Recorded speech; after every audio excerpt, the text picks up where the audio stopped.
Bismillahirrahmanirrahim. Assalamualaikum warahmatullahi wabarakatuh. Alhamdulillahirabbil alamin. Wassalatu wassalamu ala Rasulillah. Wala haula wala quwata illa billah wa ba'dah. Anak-anak sekalian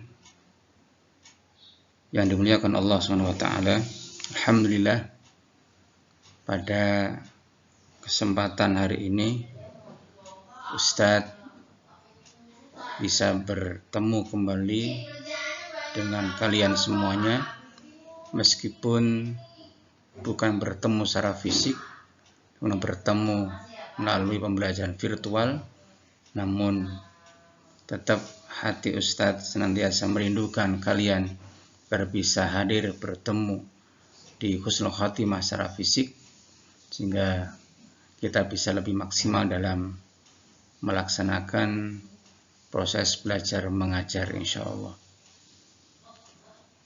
Berikutnya pada pertemuan kali ini, tema kita pada bab 4, judulnya kehidupan dan perubahan sosial di Indonesia pada masa praaksara.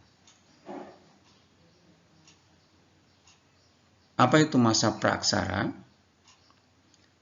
Pra itu artinya sebelum, dan aksara artinya tulisan.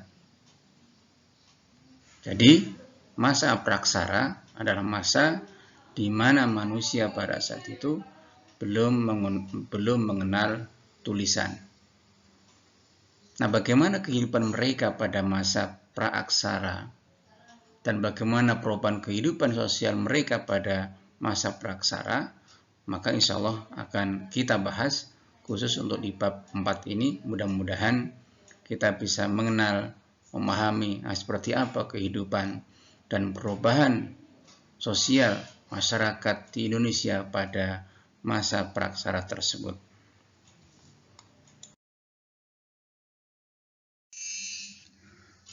Berikutnya, pola kehidupan manusia praaksara.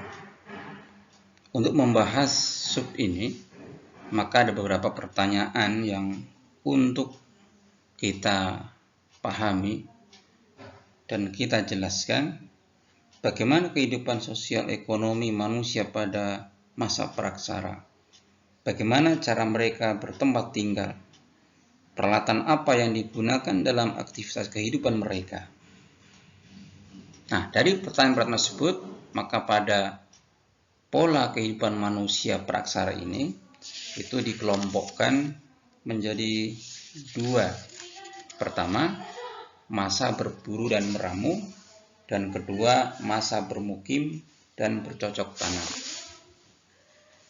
Nah, pada masa kehidupan manusia tahap yang pertama, masa berburu dan meramu, maka kehidupan mereka masih sangat sederhana. Kehidupan sosial ekonomi dari waktu ke waktu seiring dengan perkembangan kehidupan mereka, maka lambat laun akan mengalami perkembangan. Nah, bagaimana atau seperti apa ciri-ciri kehidupan mereka pada masa berburu dan meramu? Yang pertama, aktivitas mencari dan mengumpulkan makanan. Pada masa itu, manusia hidupnya untuk memenuhi kehidupan hidupnya, mereka dengan melakukan mencari makanan dan berburu binatang, sehingga mereka kecenderungannya adalah berpindah-pindah dari satu tempat yang masih banyak sumber makanan, kemudian setelah habis pindah ke tempat yang masih banyak sumber makanan. Yang kedua, cirinya mereka hidupnya berkelompok, bergerombol. Yang ketiga, tempat tinggal mereka sementara, seperti di gua-gua, di tepi danau, dan juga seperti di tepi pantai. Dan pada masa itu pula alat yang mereka gunakan pun masih sangat sederhana, seperti kapak genggam,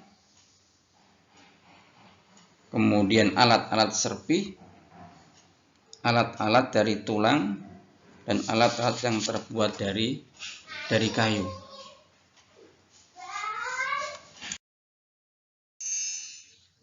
Kemudian masa bermukim dan bercocok tanam. Pada masa ini, yang pertama, kehidupan bermukim dan berladang.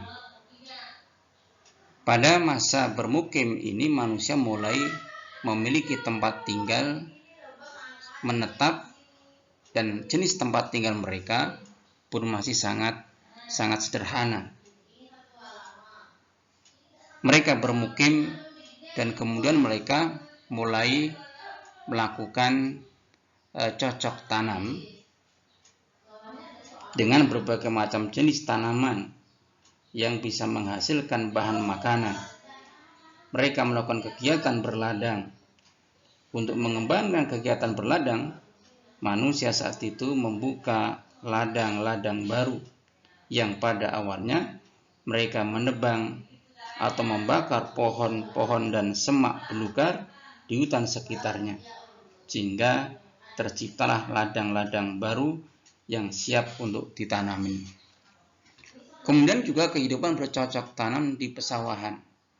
Selain mereka berladang, mereka pun mulai membuka lahan persawahan